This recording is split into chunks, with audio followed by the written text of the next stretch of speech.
सरकार के 9 साल पूरे होने पे और आपके द्वारा प्रदेश सरकार द्वारा जो स्वीकृत कार्य है कुछ। केंद्र सरकार के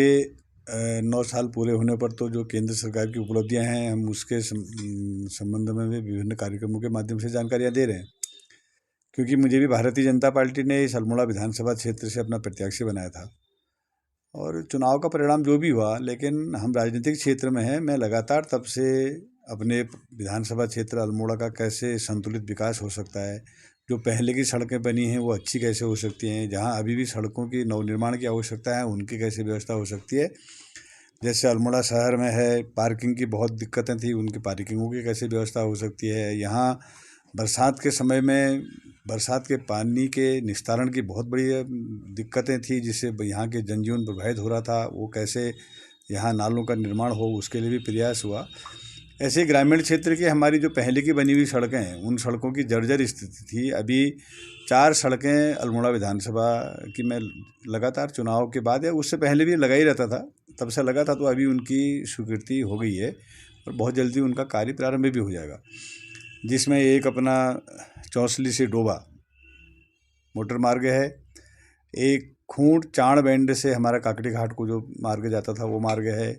हमारा एनटीडी से कपड़खान तक का जो मार्ग है वो मार्ग है, एक हमारा बहुत पुराना मार्ग हवालबाग कोसी हवालबाग बसौली मोटर मार्ग। इन मोटर मार्गों का डामरीकरण और जो भी सुधारीकरण का काम होगा उसकी वित्तीय स्वीकृति भी मिल चुकी है।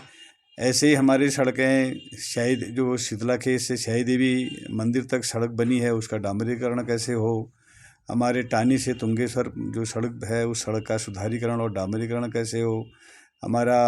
जो खूंट धामस से बसर तक का जो मोटर मार्ग मटेला आघाट से होती हुए है उसमें डामरीकरण की बहुत ज़्यादा आवश्यकता थी, वो कैसे हो। इस प्रकार से भैंसियाछाना की हमारी सड़कें हैं उनका नवनिर्माण भी है, डामरीकरण भी है। लमगड़ा में हमारा एक कुमना नदी में एक पुल बनना था पैदल, वो कैसे बन सकता है।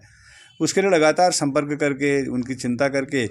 माननीय मुख्यमंत्री जी के पास मैं बार बार जाते रहता हूँ। अभी भी उनको दे के आया हूँ। उन्होंने तत्काल आवश्यक कार्रवाई करने के लिए सचिव प्रमुख सचिव पीडब्ल्यूडी को भी और घोषणा को भी, जैसे पंडित गोविंद बल्लभ पंत जी की जन्मस्थली खूंट में है, वहाँ प्रतिवर्ष 10 सितंबर को कार्यक्रम होते हैं, आप सब लोग भी आते हैं, लेकिन वहाँ ना बैठने की व्यवस्था है, ना अगर धूप छाँव से बचने की व्यवस्था है, ना बच्चों को कार्यक्रम करने के लिए उनके स्टेज की व्यवस्था है। तो उसके लिए भी मैंने हमारे मुख्यमंत्री जी से निवेदन किया और वहाँ एक अच्छे से 2 स्टेज बन जाए और जो बार बार टेंट लगा के हर बार व्यवस्था करनी पड़ती है उसमें अभी भी उनको दे के आया हूँ। उन्होंने तत्काल आवश्यक कार्रवाई करने के लिए सचिव प्रमुख सचिव पीडब्ल्यूडी को भी और घोषणा को भी, जैसे पंडित गोविंद बल्लभ पंत जी की जन्मस्थली खूंट में है, वहाँ प्रतिवर्ष 10 सितंबर को कार्यक्रम होते हैं, आप सब लोग भी आते हैं, लेकिन वहाँ ना बैठने की व्यवस्था है, ना अगर धूप छाँव से बचने की व्यवस्था है, ना बच्चों को कार्यक्रम करने के लिए उनके स्टेज की व्यवस्था है। तो उसके लिए भी मैंने हमारे मुख्यमंत्री जी से निवेदन किया और वहाँ एक अच्छे से 2 स्टेज बन जाए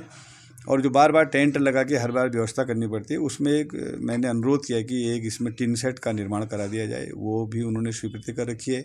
और हमारा खूंट यहाँ अल्मोड़ा में जो पंत पार्क है वहाँ भी बैठने की व्यवस्था ठीक से हो जाए, ठीक अच्छे से बैठने के बन जाए और ऊपर से एक टिन सेट बन जाए, उसकी भी स्वीकृति माननीय मुख्यमंत्री जी ने संस्कृति विभाग से करने के लिए कह दिया।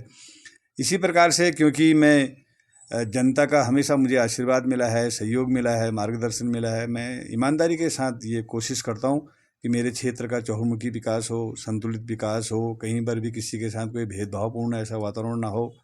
जहाँ जहाँ सार्वजनिक चीज़ें हैं, सामूहिकता के आधार पर काम करने की आवश्यकता है, उस पर भी प्रयास करता हूँ और व्यक्तिगत भी जिनको जिस प्रकार की दिक्कतें होती हैं, मैं जहाँ मदद हो सकने वाली होती है वहाँ करने का प्रयास करता हूँ। जब हम किसी चीज़ को करते हैं तो वो जनता तक जाना चाहिए और क्योंकि जनता की दिक्कतें परेशानियां भी आप लोगों के माध्यम से हमको पहुंचती हैं, तो हमारा और आपका जो ये संबंध है, जनता का हमारा आपका ये संबंध बना रहे, इन माध्यमों से सारा हम समस्याओं की जानकारी भी ले सकें और उनका समाधान हो रहा है तो उनकी जानकारी भी दे सकें। ये अच्छा हमारा तालमेल है, इसलिए मुझे लगा कि आपके माध्यम से भी ये जानकारी पहुँचे तो बहुत अच्छा है। और लगातार आगे को भी किस प्रकार से यहाँ की सारी समस्याओं का समाधान हो सकता है उसके लिए भी मैं लगातार स्वयं भी कृत संकल्पबद्ध रहता हूँ। आप लोगों से भी, आप लोगों के माध्यम से जनता से भी अनुरोध करता हूँ कि जहाँ भी जिस प्रकार की कोई दिक्कत परेशानी होगी तो मुझे उससे अवगत कराएंगे तो मुझे और ज़्यादा ताकत मिलेगी, बल मिलेगा।